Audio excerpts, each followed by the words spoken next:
Antes de que existieran tronos, ciudades o reinos, hubo un hombre que intentó ser más grande que Dios. No quería solo liderar, quería ser adorado, y con sus propias manos empezó a construir algo que el cielo jamás había pedido. Pero el cielo descendió, y cuando Dios desciende, hasta las palabras se rompen. Si tú crees que Dios sigue teniendo el control, dale like ahora mismo y suscríbete al canal. Estamos luchando por alcanzar nuestra meta de 1000 suscriptores, y tú puedes ser parte de eso. Escribe amén en los comentarios y desde dónde nos estás viendo. Queremos orar por ti y saber hasta dónde esta palabra está llegando, porque el Espíritu aún habla, y a veces lo hace a través de historias que estremecen el alma. En aquella época, el mundo aún se recuperaba del trauma del diluvio. Los campos eran vastos y fértiles, pero el suelo cargaba el silencio de una generación que había sido engullida por las aguas. Los descendientes de Noé se habían dispersado por las llanuras de Sinar, intentando reconstruir lo que la ira divina había deshecho. Era una era sin murallas, sin reyes, sin alianzas, solo tribus dispersas y un temor latente que habitaba en los huesos. Fue en ese escenario que nació Nimrod, nieto de Cam, bisnieto del propio Noé. Desde pequeño desentonaba con los otros niños de la tribu. Tenía el rostro anguloso, los ojos siempre entrecerrados, como si observara algo más allá de la línea del horizonte. Creció en medio de los relatos del juicio de Dios, pero no les temía. Al contrario, parecía desafiarlos. A los 13 años ya derribaba jabalíes él solo con lanzas de piedra. A los 15 erigió él solo un altar de piedra, pero no a Dios. Decía que era solo para recordarle al hombre de qué era capaz de construir con sus propias manos. En aquella época, pocos entendieron lo que quería decir, pero los más ancianos, los que aún llevaban en los ojos el recuerdo del arca y de la destrucción, empezaron a temer el silencio con el que caminaba entre las tiendas, como si escuchase algo que los demás no oían. Nimrod no era solo cazador de fieras, aunque su fama como tal se extendiera por los valles y colinas.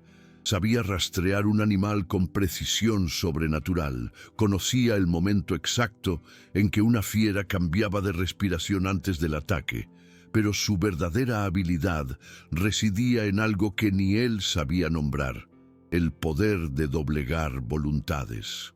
Con el tiempo, hombres de otras tiendas empezaron a seguirlo, no por miedo, sino por una extraña admiración, como si estuvieran ante alguien elegido. Nimrod lo sentía y en el fondo le gustaba. Había noches en que se alejaba solo a los montes y allí hablaba en voz baja con la nada, y la nada parecía responder, no con palabras, sino con sensaciones. Escalofríos repentinos, vientos que se detenían cuando oraba, ojos que ardían cuando fijaba la vista en el fuego. Era como si una fuerza invisible lo empujara hacia arriba, hacia el dominio, hacia el trono, aunque aún no hubiera trono alguno. Empezó a reunir hombres, formar grupos, imponer reglas. No por imposición bruta, sino por un liderazgo que nacía de la certeza, casi arrogante, de que el mundo necesitaba orden y de que él había sido llamado para ello. Poco a poco, la tierra de Sinar empezó a tomar forma bajo sus pasos. Nimrod fundó Babel, y luego Erech, Akkad, Calne, ciudades que nacían no de la necesidad, sino de la ambición.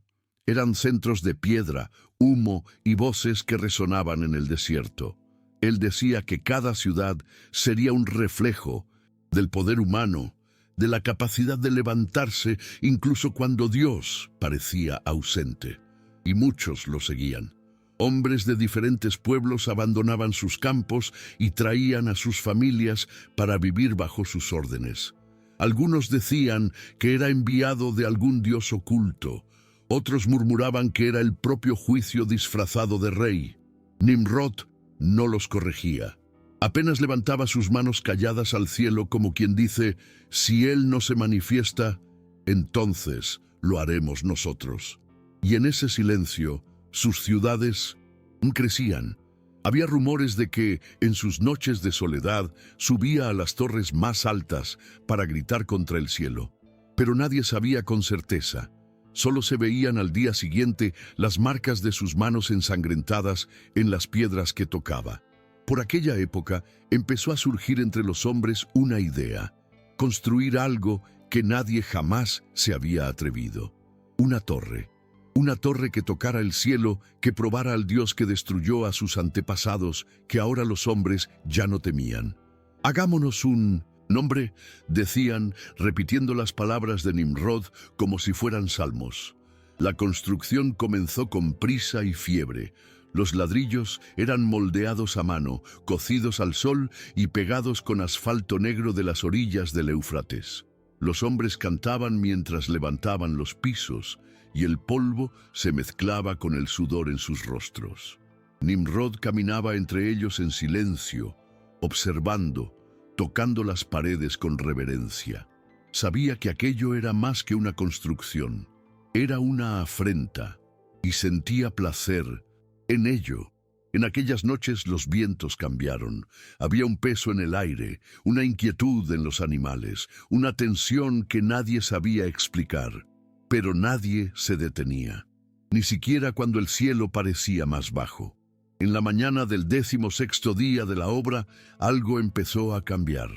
Nimrod, que hasta entonces había hablado poco sobre el propósito real de la torre, subió al último nivel de la construcción y permaneció allí por horas, inmóvil, con los ojos cerrados. Los trabajadores se detuvieron, observándolo con respeto mezclado de temor. Él estaba de pie, con los brazos extendidos al cielo, como si esperase una respuesta, pero no había pregunta. Cuando descendió, al caer la tarde, sus ojos estaban distintos. No había brillo, ni sombra, ni cansancio, solo un tipo extraño de certeza. Convocó a los ancianos, a los constructores, a los capitanes y anunció: la torre subirá más alto de lo que los ojos puedan imaginar, y cuando llegue allí tomaremos nuestro lugar entre los cielos, porque el hombre no fue hecho para arrastrarse, sino para sentarse donde los dioses se sientan. Nadie se atrevió a cuestionarlo. Había en su voz un peso que no venía de la garganta, sino de algún lugar entre el espíritu y la locura. Aquella noche nadie durmió. Los fuegos de las hornallas continuaron encendidos. Los golpes de martillo resonaron hasta el amanecer. Pero no era solo construcción. Algo invisible se movía entre ellos. Algunos hombres dijeron haber sentido una presencia caminando entre las tiendas, algo que susurraba en lenguas incomprensibles. Los niños lloraban sin motivo, los animales se agitaban y bramaban hacia la nada. Una mujer juró haber visto una figura alta, sin rostro, de pie sobre la torre en plena madrugada. Otros dijeron que sus sueños fueron tomados por visiones de humo y caída, pero nadie osaba interrumpir la obra. Nimrod estaba más silencioso que nunca, pero su presencia imponía obediencia. Caminaba entre los hombres con la mirada fija, como quien escucha instrucciones de otro mundo. Y aunque sus palabras eran pocas, su influencia era total. Las personas no sabían si estaban siendo guiadas o hechizadas, y tal vez eran ambas cosas.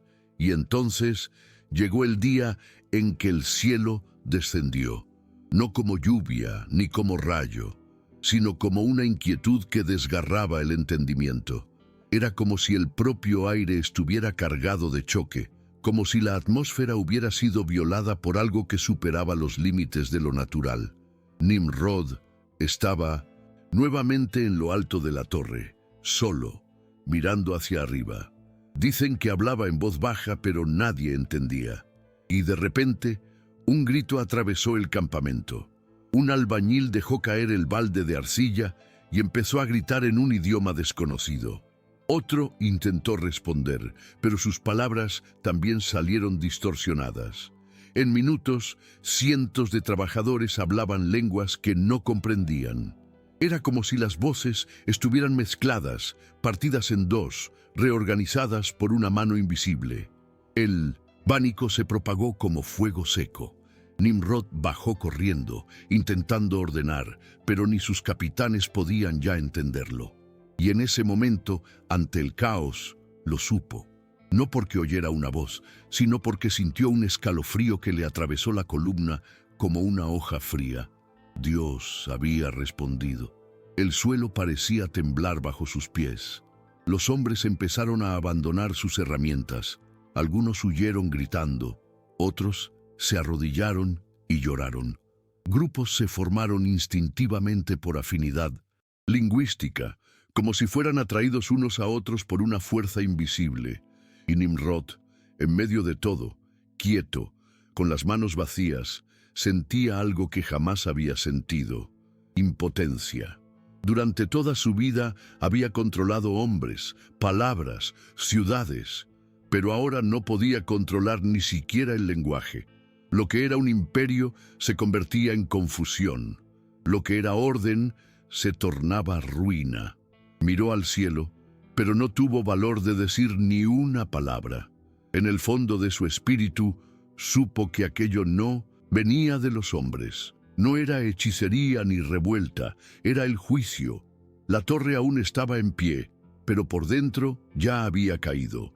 En los días que siguieron, el valle de Sinar empezó a vaciarse.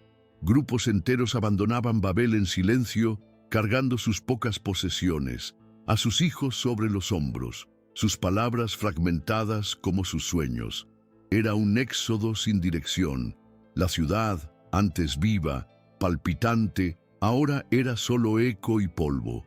Los muros seguían en pie, los ladrillos aún brillaban bajo el sol del desierto, pero el alma de aquel lugar había sido arrancada. Nimrod observaba todo desde un balcón de piedra, con los ojos fijos en el horizonte. No comía, no hablaba, solo pensaba. Pensaba en todo lo que había levantado y en el vacío que ahora llenaba cada rincón. A veces murmuraba en su antigua lengua, intentando forzar al mundo a responder. Pero el mundo ahora hablaba otra cosa.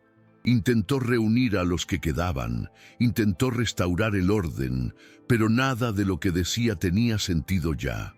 Para ellos era solo un hombre hablando sonidos inconexos. El rey de los hombres ahora era extranjero incluso en su propia voz.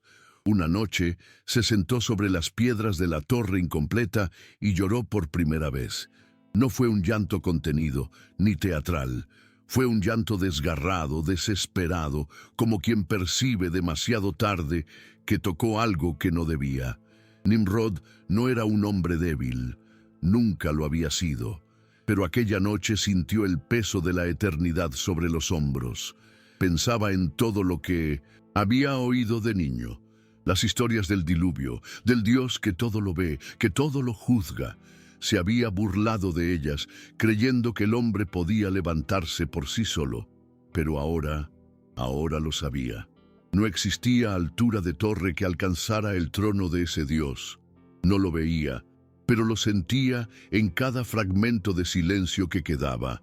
Aquella noche, Nimrod no durmió.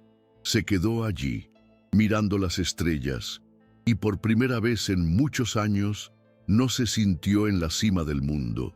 Se sintió un punto insignificante en un universo que no respondía a su nombre.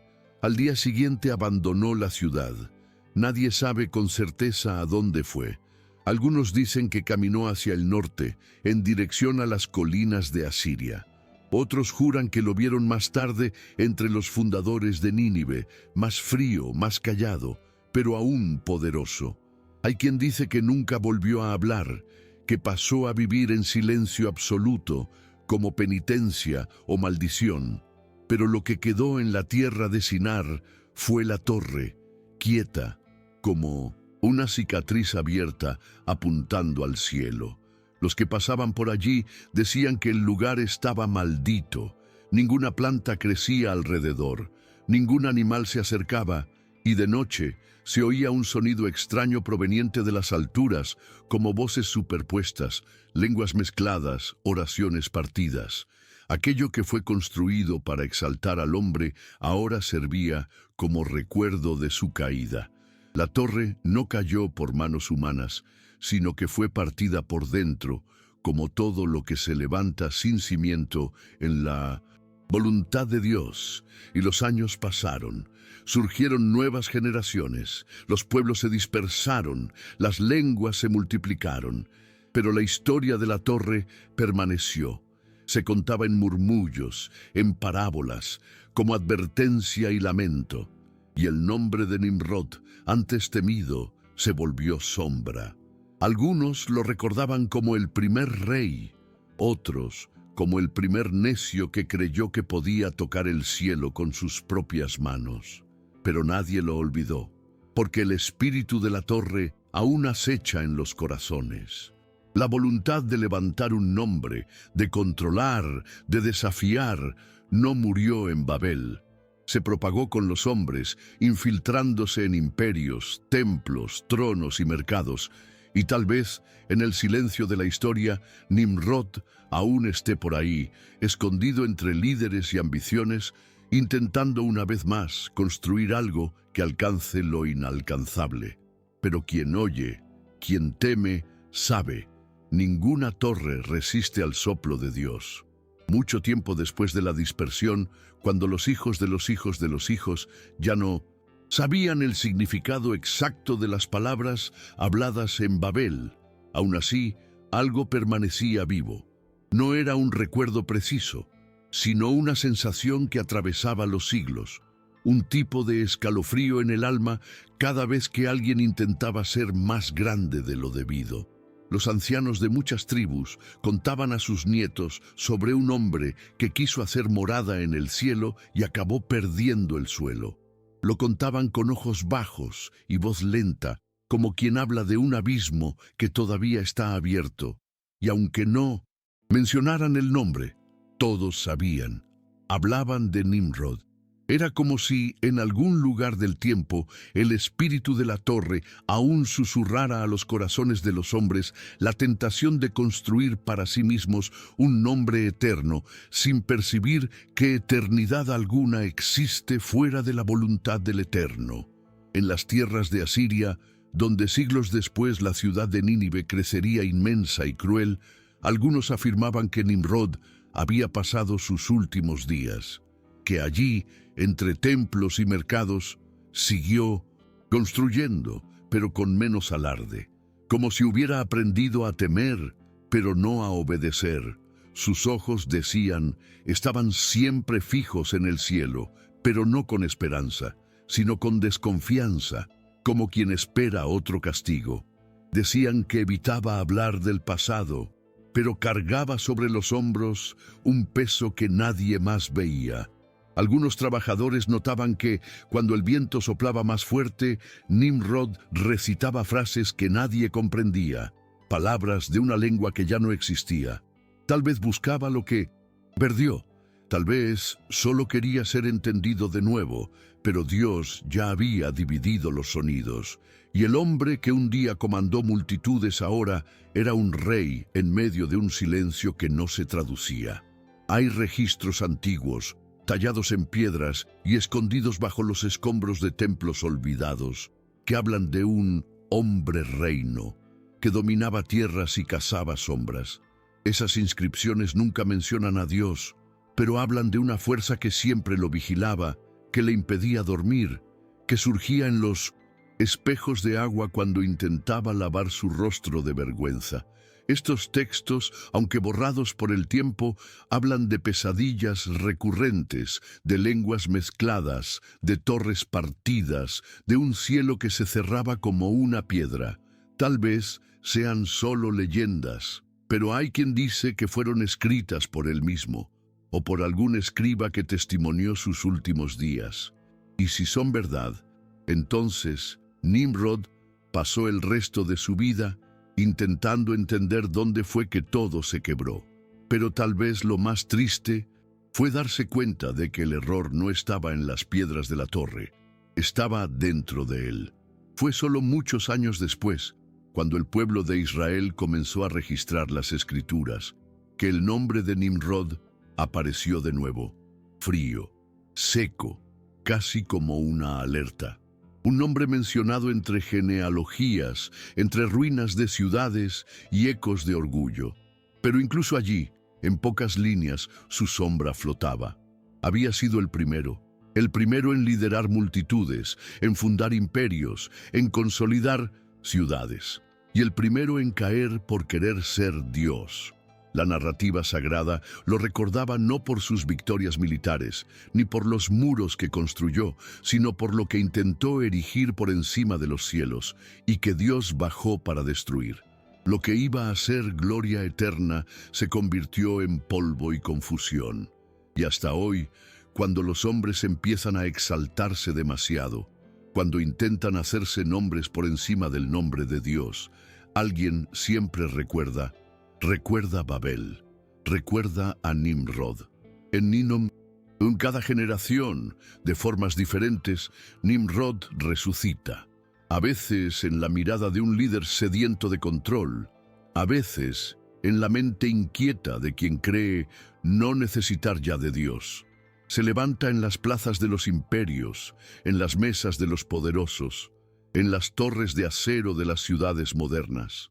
El espíritu que un día deseó erigir una torre para alcanzar los cielos, hoy levanta empresas, ministerios, ideologías, partidos e incluso religiones, todas disfrazadas de buenas intenciones, pero en 1900, el fondo nacidas de la misma raíz. El deseo de hacerse un nombre.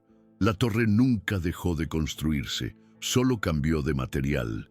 E incluso cuando los hombres usan el nombre de Dios para justificar su gloria personal, el cielo aún observa, aún desciende, aún confunde.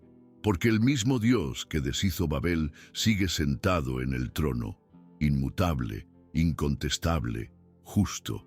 Hay noches en que estudiosos y predicadores sienten un peso extraño al leer sobre Babel, un tipo de inquietud que supera el entendimiento académico. Es como si, al relatar la historia de Nimrod, algo se manifestara en el espíritu, una advertencia velada, un llamado al arrepentimiento silencioso. Es fácil señalar el error de un hombre que vivió milenios atrás. Difícil es percibir cuánto de él aún vive en nosotros. En la prisa por reconocimiento, en la tentativa de controlar, de dominar, de ser vistos, de probar que somos capaces.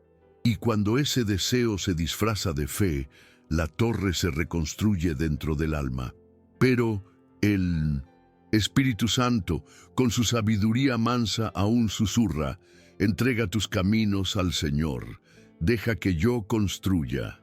Solo entonces el corazón empieza a descender del alto donde nunca debió subir. Los escombros de la Torre de Babel no fueron llevados por el viento. Dicen que aún están allí, enterrados bajo capas de arena y tiempo. Nadie sabe exactamente dónde, pero algunos viajeros cuentan que, al pasar por ciertos valles, sienten vértigo, un mareo extraño, como si el aire estuviera lleno de memorias antiguas, como si una torre invisible aún estuviera allí, recordando a la creación que la soberbia nunca queda impune. Hay quien dice que, al acercarse a esas ruinas, los pájaros vuelan en círculos y los vientos cambian de dirección, señales pequeñas, discretas, pero que hacen estremecer el espíritu.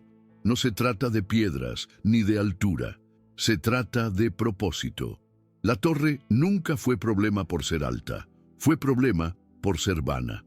Y todo proyecto nacido de la vanidad está destinado a encontrar la misma confusión que destruyó Babel.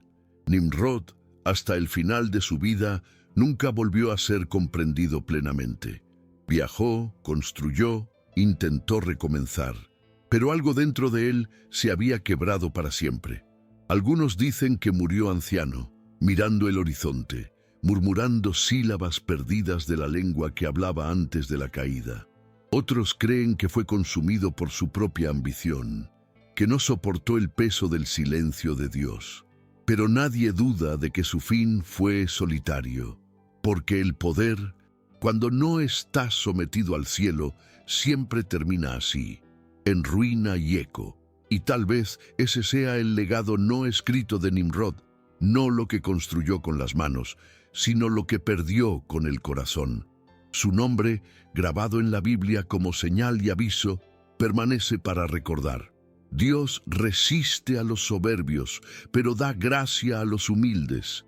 Y la gracia, a diferencia de la torre, no se levanta hacia lo alto, desciende. Muchos años después, un anciano de voz ronca y ojos nublados contó a un joven viajero que había conocido a Nimrod, ya viejo, sentado sobre una piedra junto a un río sin nombre. Dijo que ya no usaba coronas, ni pieles de rey, solo una túnica simple, manchada de tiempo. Miraba al cielo como quien sabía que nunca lo alcanzaría, murmuró el viejo, y a veces parecía conversar con alguien que no estaba allí. El viajero no creyó. Pensó que eran desvaríos de un hombre cansado. Pero aquella noche, mientras dormía bajo el mismo cielo, tuvo un sueño extraño. Vio una torre hecha de voces, de vanidades, de cadenas invisibles, y en la cima un hombre solo, de rodillas, con las manos ensangrentadas. Al despertar no podía recordar el rostro, pero sentía en el pecho una tristeza que no sabía explicar. La lección de Babel, escondida bajo las capas del tiempo, permanece viva, no como un cuento antiguo, sino como un espejo. Cada vez que el hombre intenta hacerse un nombre sin inclinarse ante el nombre que está por encima de todo nombre, los ecos de la torre vuelven. Vuelven en las disputas, en las divisiones, en las guerras, en las palabras incomprendidas entre hermanos. La confusión de la lengua fue solo el comienzo. El juicio de Dios no era solo sobre el idioma, era sobre el corazón. Y el corazón que no se dobla, se quiebra. Eso fue lo que Nimrod aprendió demasiado tarde. Y eso es lo que la humanidad aún necesita aprender. Que el verdadero reino no se levanta con manos humanas. Que la verdadera gloria no está en ser recordado, sino en ser obediente. Que el nombre verdadero a ser exaltado no es el nuestro. Y la torre continúa, de cierta forma. Cada vez que intentamos construir un evangelio a nuestra imagen, cada vez que aplaudimos a los hombres en lugar de glorificar a Dios, cada vez que usamos los dones para nuestra vanidad y no para servir, se coloca un ladrillo más. Pero Dios, en su misericordia, todavía confunde, todavía deshace, todavía derriba antes de que sea demasiado tarde, y aún ofrece un camino de regreso. En lugar de una torre que sube, nos ofrece una cruz que desciende. En lugar de confusión, ofrece gracia. En lugar de ruina, redención. Pero para ello es preciso descender. Es preciso abandonar la cima, soltar la corona, reconocer que el cielo no se alcanza, se recibe. Y tal vez eso sea lo que Nimrod en sus últimos días finalmente comprendió. Que por más fuerte, seguido, temido que haya sido, le faltó lo esencial. Le faltó rendición. La torre de su alma era demasiado grande para que cupiera Dios. Y fue allí donde todo se vino abajo. Pero para nosotros, que aún caminamos bajo el mismo cielo que él miraba, la elección permanece. Construir torres para la propia gloria, o rendirnos a la voluntad de aquel que reina sobre todas ellas. Porque al final de todas las lenguas, torres e imperios, solo un nombre permanecerá, y ese nombre debe estar grabado, no en piedras, sino en nuestros corazones. Si esta historia tocó tu corazón, no la dejes pasar en silencio. Dale like, comparte este video y suscríbete ahora mismo para ayudarnos a llegar a los 1000 suscriptores. Escribe en los comentarios: Señor, me rindo a tu voluntad, porque no es el nombre del hombre el que debe ser exaltado, es el nombre que está sobre todo nombre.